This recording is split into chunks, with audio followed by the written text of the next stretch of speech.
تشكيلة الهلال التي سوف تعذب النصر.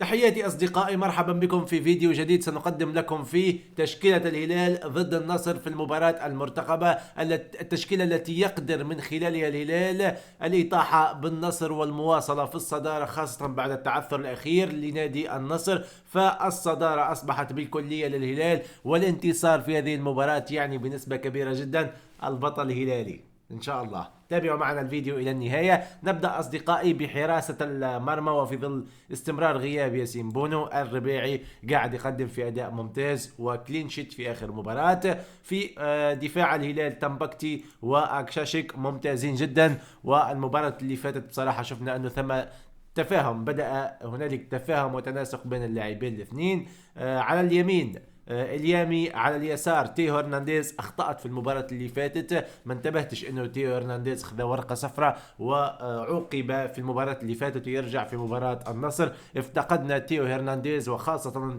انطلاقاته الهجومية، ولكن الهلال بمن حضر دائما وابدا ينجح. بالنسبة لوسط الميدان بصراحة افضل لاعب في الهلال الفتره الاخيره وخاصه المباراه الاخيره هو روبن نيفيز.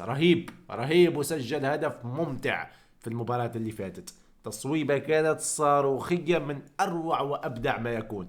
بالنسبة لوسط الميدان سافيتش أيضا ممتاز جدا. كانو قاعد يقدم في أداء جيد أيضا. بالنسبة للهجوم مايلكوم كالعادة، الهجوم بصراحة ثم تغيير في الهجوم ستتعرفون عليه الآن. سالم الدوسري على الجهة اليسار كالعادة. ما زال سالم الدوسري ما استرجعش إمكانياته الكاملة، ولكن نتصور في المباراة هذه مباراة سالم الدوسري بإذن الله. بالنسبة للهجوم ليوناردو، ولكن سأغيره صراحة بنينيز. لماذا؟ تقولوا لي لماذا تغير ليوناردو بنينيز؟ صراحة في المباراة اللي فاتت نرفزني ليوناردو. ليش؟ لأنه ضيع العديد من الكرات السهلة.